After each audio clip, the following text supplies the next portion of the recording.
สบ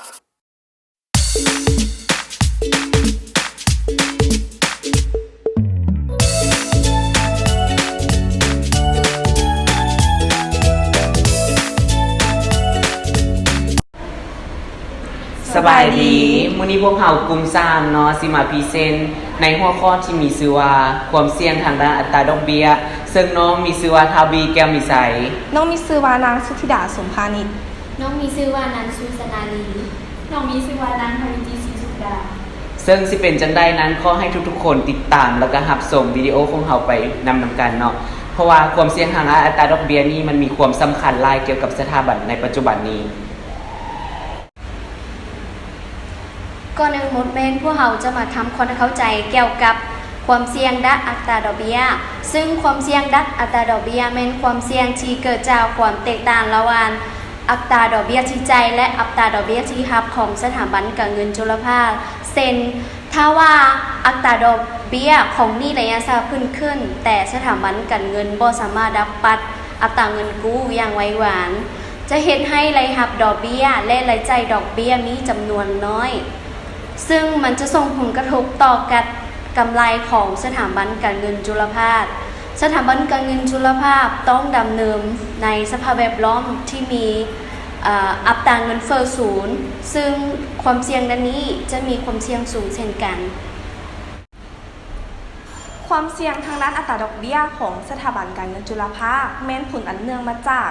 การบ่สมดุลกันระหว่างอัตราดอกเบี้ยของทรัพย์สินและอัตราดอกเบี้ยของหนี้สินซึ่งตัวอย่างเนาะสถาบันการเงินจุลภาคที่รับเงินฝากแม้นระดมเงินฝากมีกำหนด1ปีด้วยอัตราดอกเบี้ย 12% แล้วก็นำไปปล่อยกู้ในระยะเวลา2ปีซึ่งอัตราดอกเบี้ยจะเป็น 14% ต่อปีในปีที่1เห็นว่า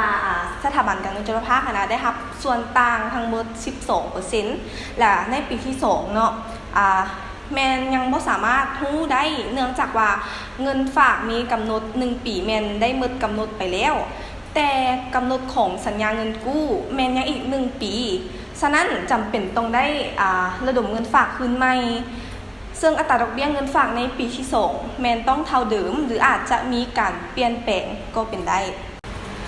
ถ้าหากว่าอัตราดอกเบี้ยของเงินฝากในปีที่2เท่าเดิมสถาบันก็จะบ่เสี่ยงและถือว่าได้รับส่วนต่างทั้งหมด 12% แต่ถ้าหากว่าอัตราดอกเบี้ยของเงินฝากในปีที่2เพิ่มขึ้นก็จะเฮ็ดให้สถาบันการเงินจุลภาคได้รับส่วนต่างที่ลดลงและถือว่ามีความเสี่ยงหลายแต่ถ้าหากว่าอัตราดอกเบี้ยของเงินฝากในปีที่2ลดลงก็จะเฮ็ดให้สถาบันการเงินจุลภาคได้รับส่วนต่างที่เพิ่มขึ้นและถือว่าเป็นโอกาสที่ดีจาก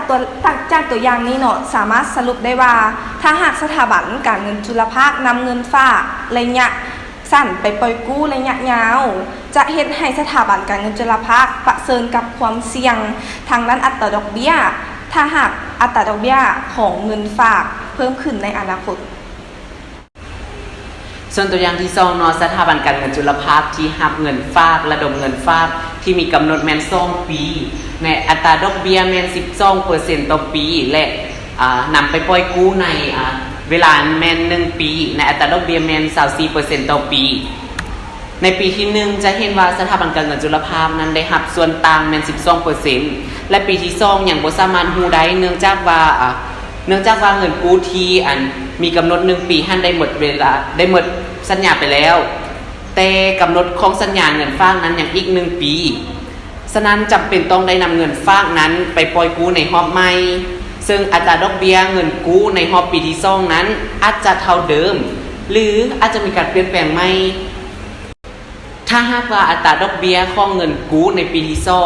2เท่าเดิมสถาบันการเงินจุลภาคก็จะบ่เสี่ยงหรือได้รับส่วนต่างเท่าเดิมก็คือ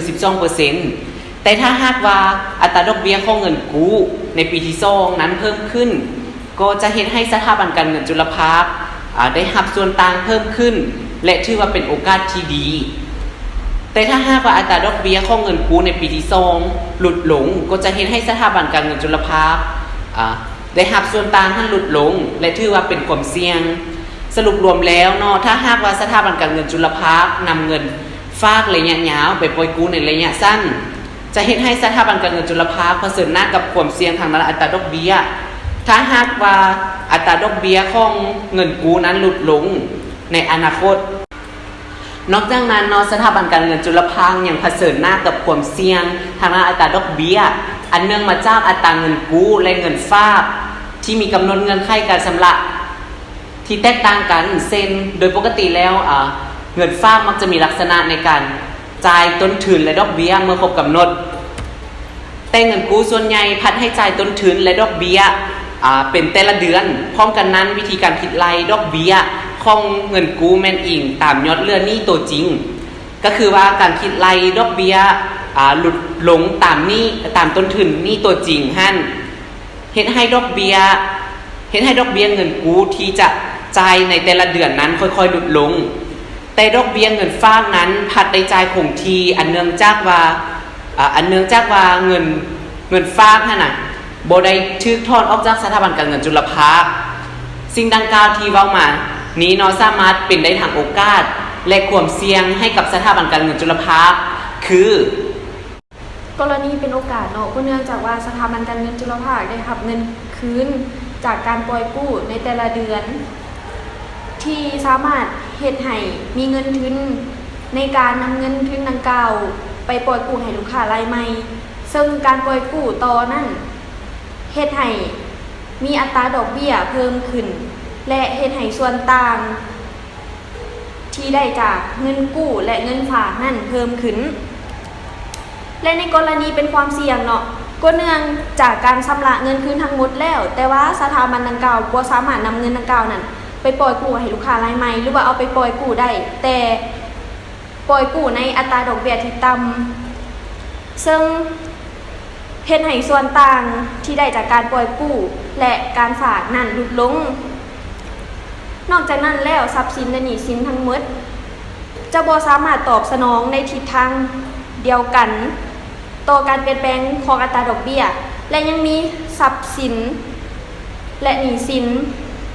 จำนวนหนึ่ง